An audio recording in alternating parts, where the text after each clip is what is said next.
Today we are going to talk about subtracting mixed numbers with regrouping. You can also call it renaming, but I prefer the term regrouping. It's where your numerator in the top fraction is smaller than your numerator in the bottom fraction. So let's talk about what we need to do here. You actually just start by finding the common denominator, just like any other mixed number problem. 6 is going to be my common denominator because I know that 2 goes into 6 and 6 obviously goes into 6, so that's the smallest number that they can both go into. Now I had to multiply my 6 times 1 to get to 6, so I need to multiply my 5 times 1, and when I do that I get 5. I had to multiply my 2 by 3 to get to 6. So now I need to multiply my numerator by 3. Because remember, whatever you do to the bottom, it has to be done to the top. Now I have 1 times 3, and 1 times 3 is 3. Now that I've done that, I'm left with 3/6 minus 5/6. That doesn't work because 5/6 is bigger than 3/6. I can't possibly take it away. So I am going to actually borrow a whole. And did you know that a fraction written any way, like this, like 7 7s is equal to 1. 8 8s is equal to 1. 6 6 is equal to 1. So if I wanted to write a fraction as one whole, I would just write the same number over top of a number. So I need to come over here and I need to borrow a whole. A 2 will become a 1 when I borrow my whole. And then I need to add a whole. I figure that out. I figure out what number needs to be my numerator and denominator based on my common denominator, which is 6. So since 6 is my common denominator, I just do 6 6 to represent one whole. It's just like borrowing in regular subtraction. So I need to add 6 6 to 3/6. And just like any other fraction, I would just simply add the 3 and the 6, and I would get 9/6. Hope that makes sense. So it was 3/6. I borrowed the whole, and then I got 3 plus 6 and got 9. So now I'm left with 9/6 over 5/6. Bring the 6 down. 9 minus 5 is 4. 1 minus 1 is 0. So I don't have any whole number. I don't have a whole number left here. And I'm left with 2 even numbers. So I know for a fact that my fraction cannot be in lowest terms because I'm left with 2 even numbers. So I can just divide the top and the bottom by 2. 4 divided by 2 is 2. 6 divided by 2 is 3. I am left with 2/3. So 2/3 is my final answer because there's not a number that can go into both 2 and 3. All right, let's try a different one. These are a little bit tricky, guys, but it's just like borrowing in regular subtraction. Stealing some problems from my book.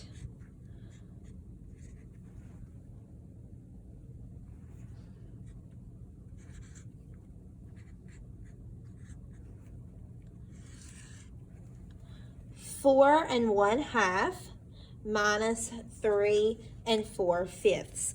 So I need to determine my common denominator. To do that, I'm going to come out here and write my multiples. 5, 10. And I can stop at 10 because I know that 2 times 5 is 10. I just want to make sure there's not a number that's smaller. So I write my multiples of 2, 2, 4, 6, 8, 10. 10 is my smallest number, so 10 becomes my common denominator. I'm going to come over here, make this a 10. Now, I had to multiply my 5 by something to get to 10. 5 times 2. Sorry, guys, ignore that announcement. I had to do 5 times 2 to get to 10. So I need to multiply my 4 times 2 to get my new numerator, and 4 times 2 is 8. Now I need to multiply my 2 times 5 to get to 10. And so since I did my denominator, I need to do my numerator, and 1 times 5 is 5. So now I've got 5 tenths minus 8 tenths.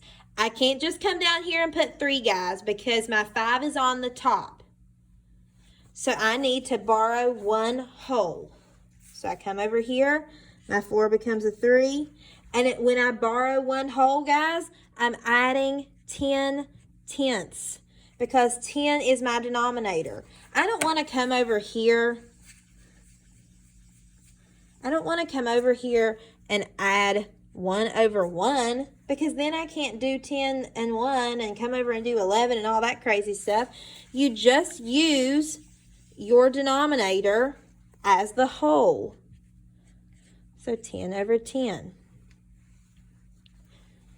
So when I do that, I'm going to get 15 tenths. And just so that it's nice and neat, minus 8 tenths. I'm just going to write it over here, pull it over here so that you can see it all in one spot. Bring the 10 down. 15 minus 8 is going to leave me with, I'm going to come over here and work it out. Can't do 8 minus 5. This becomes a 0. 1. 15 minus 8 is 7. So I put my 7 right here. And then I have 3 minus 3, and 3 minus 3 is 0. So I am left with 7 tenths. And I cannot reduce it anymore. So I am finished with this problem. Remember, guys, the only difference is you got to borrow and add the whole. Use the denominators as your numerator and your denominator, and you've got it down.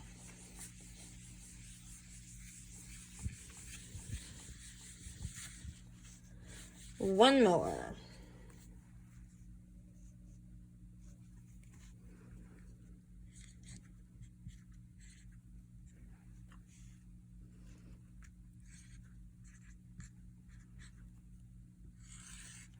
All right, now we've got 9 1/6 minus 2 3/4. I need to determine my common denominator here. To do that, I'm going to do 6, 12, 18, notice how I'm writing out my multiples, 24, 30. I'm going to stop there for now. Now I need to do my multiples of 4, 8, 12.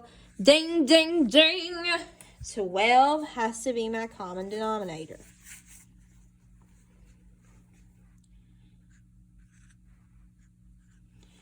When 12 became my common denominator, what did I need to do to that 4? I multiplied by 3 to get there, so I also need to multiply my numerator by 3, and 3 times 3 is 9. Now I have 6 into 12. What did I need to do to that 6 to get to 12? I had to multiply it by 2. So now I need to multiply 1 by 2, and 1 times 2 is 2. So now I'm left with 2 12ths minus 9 12ths. That's not going to work. I can't take 9 from 2. 7 is not the answer, guys. Remember, when the top number is smaller, you've got to come over and borrow. 9 becomes an 8. And then I add 12 12ths to 2 12ths. I can cross this out. I don't need this anymore. I can add 12 12ths to 2 12ths because 12 is the denominator, so it's just coming right over here. 2 plus 12 is 14. And then 12 stays the same. I'm going to bring the 9 12ths over just so I can see it better. 14 minus 9 is going to give me 5.